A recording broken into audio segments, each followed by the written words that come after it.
Greetings friends and fans of YouTube, it's nice to see you all again. Welcome to another one of my videos. So today, as promised, I'm going to review this. This is my ESP LTD H-101FM, which is a flame maple in brown charcoal burst. Now, the first question a lot of people have asked me is what happened to the Jackson? Well, the guitar was getting banged about a lot. And I'm talking quite serious damage to the horn that, for me, I didn't want to keep putting the guitar through it, and I needed something that was going to be a bit more sustainable to play in a very active live rehearsal environment and for studio use. So I traded the guitar in, and this was what I resulted with. It was the first guitar I picked up when I walked into the store, and it is an absolute machine. I used to own an ESP a long time ago, an actual ESP, not an LTD model, that I had to part ways with, and I've been after getting one again ever since. And this will be about the closest I can get for now on my kind of budget. So, with any review video that I've ever done, I'll start with all the build specs and then go through tones. So, it is a basswood body with a maple neck and a 24 fret rosewood board. It has ESP LTD machine heads, ESP LTD design passive pickups, a hardtail bridge, tone, volume, and a three-way selector. It's a string through body into the hardtail, and it is a bolt-on neck.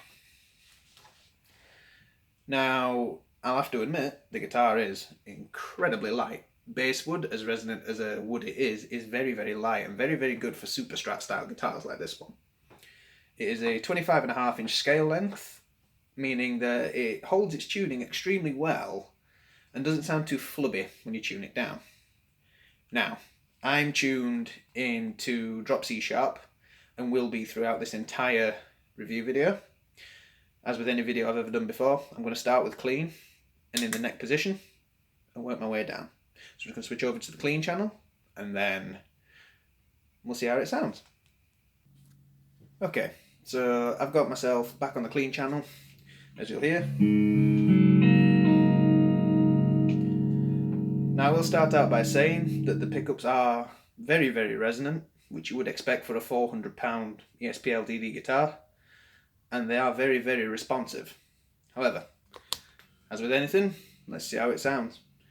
So there's just a touch of reverb on the mix so that it's not too flat, and I'm going to start in the neck position. Here we go.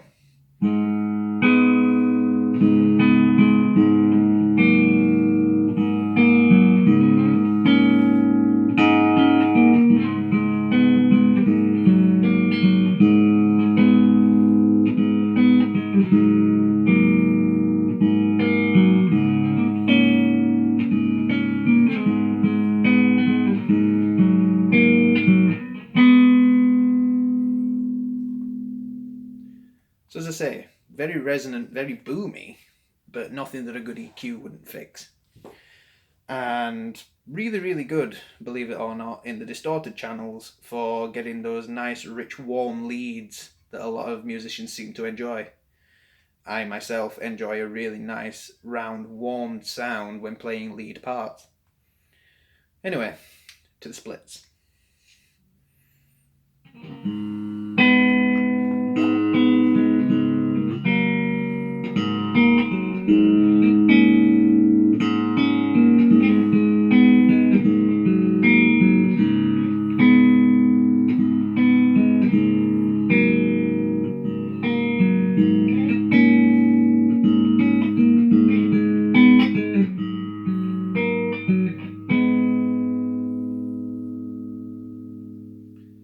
In terms of tone balance, when the two pickups are split, it is very much 50-50, and a lot of the treble does come through a lot better from the bridge pickup when two are split. When it's on the neck, it is very bass dominant. So now we'll switch to the neck, not neck, excuse me, bridge, and here we go.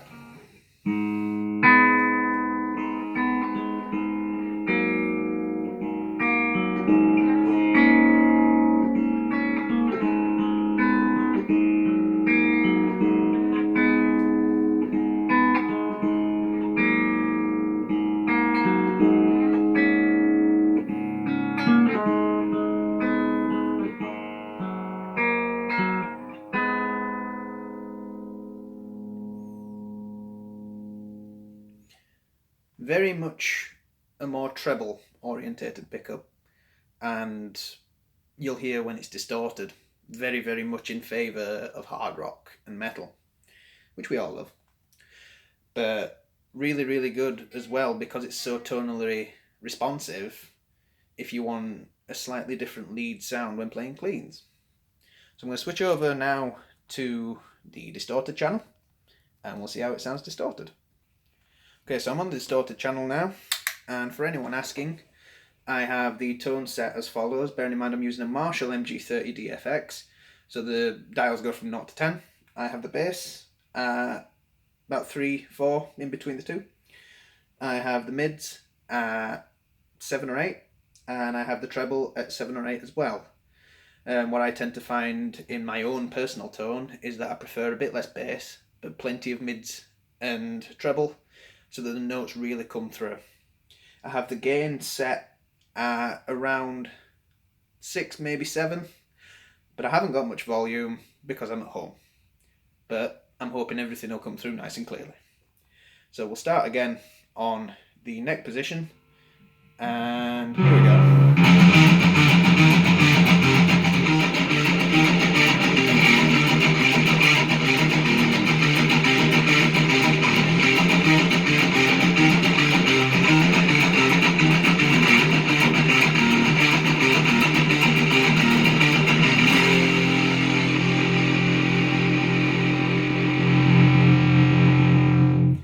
Now some would say very muffly for a neck pickup, but I don't think the neck pickup is designed so much for playing rhythmic stuff like I do.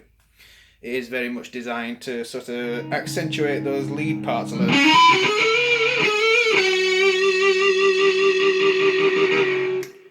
And really round out your lead sound so that your leads come through nice and warm and really, really tonally respondent. Anyway, I'm going to switch now to the 2 pickup split and go again.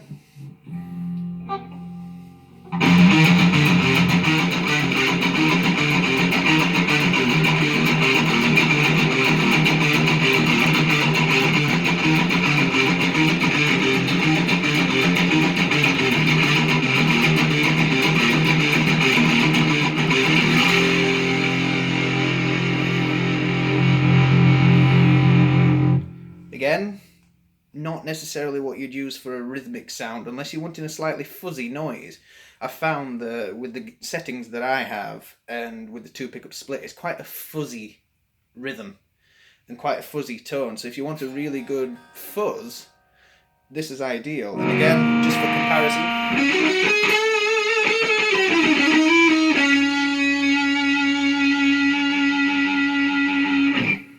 Again, really favourable to the leads as well, and I feel that for anyone that plays the sort of fuzzy sounding music or trying to get a plexi sound, having this split in the middle and with settings similar to my own, they could get a very, very authentic tone. Now to the bridge, which I'm sure is the part everybody's waiting for to find out whether or not this thing chugs as well as my Jackson did. Here we go.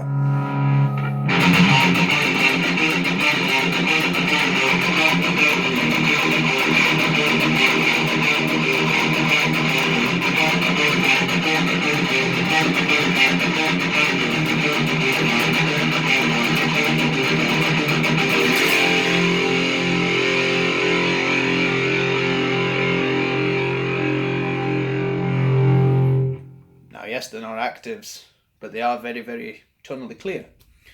And for a £400 guitar, again, you would honestly expect that. I've found that even though active pickups for me are the very much chosen go-to, some passives, even bass stock passives in a guitar, can be really, really good, and these are phenomenally voiced.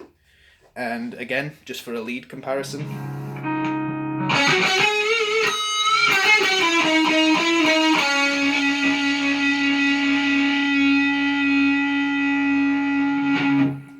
nice and resonant, nice and tonally punchy.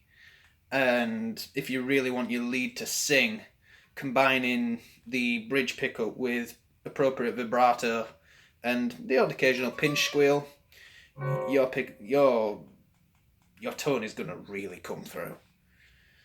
So, the question on everyone's mind, do I miss my Jackson? Yes, I do. Jacksons have been a big part of my playing for a very, very long time. But as I say, I've owned an ESP before, and I had always lusted after another. But I wanted to settle on one that I knew that if I wanted to, I could mod it up, or settle on the one that I had, which was the ESP Eclipse model. And I haven't got the kind of budget necessary to buy one of those, but I knew ESP's build quality was second to none. And this guitar has surprised me, because the pickups for what it is are very, very good. I do want to change them out, but that's my own personal choice. Who do I recommend this guitar for? Just about everybody. Personally, for me, it'd make an extremely good beginner guitar. Why? Well, at a £400 price point, it's an ideal investment for somebody to learn and cut the teeth on, but to then upgrade and it become a lifelong companion. Because of how it's built, it's a really, really desirable guitar to mod, because there are so many things you could do. You could change the bridge, you could change the pickups, you could change the machine heads, as you could with any guitar. But I feel that making those little minor improvements to a £400 guitar would probably make it rival some of its more expensive cousins. So, yeah, I do miss my Jackson, but I think this is a worthy successor. Now, I thank you all again for watching the video as you do. I thank you all for your continued support, and I am going to try and proactively try and upload as frequently as I can again. But with me working full time and adult life getting in the way, sometimes I feel that I'm too drained or I just haven't really got the time. But I am writing, as I'm working towards my 2 solo EPs, Zodiac and Adapt and Survive, which I explained in a previous video will be released some point next year. And I would like to collaborate with other musicians on those EPs. And if you want or feel that it's something you could get interested in and get behind, hit me up either on the messages on YouTube or find me on Facebook or Instagram. I'll leave a link to my Instagram in the description for the video. I'm going to try and upload some more, because I really do miss properly engaging with my YouTube community. You guys have supported me over the last 4 years that I've properly uploaded, and some of my videos now have reached thousands of views, which for me as a small-time YouTuber is a really, really phenomenal experience. A lot of my review videos have led people to buy the guitar that I reviewed. So I'd like to think that the content I'm bringing to you all is, whilst it's not the best quality, it certainly does what it needs to, and I want to continue doing that. And I can't do it without you guys. I need you to like, I need you to share, and help me expand my community a little bit. I will try and upload as often as I can. And for anyone that does want to follow my band, Raised by the Wolves, on Facebook, I'll leave a link to the description there as well, so that you can go and view teaser material of my band's upcoming EP, Non Compos Mentis, which we are currently writing for. And hopefully I will be uploading some teasers of some of the material that I'm playing on that record up to YouTube. We're just in talks at the moment to try and record teaser videos that we're all going to post to us personal YouTube channels, and then create a band YouTube where everybody can follow everything to do with the band. I thank you all for watching. Take care, and I'll see you soon.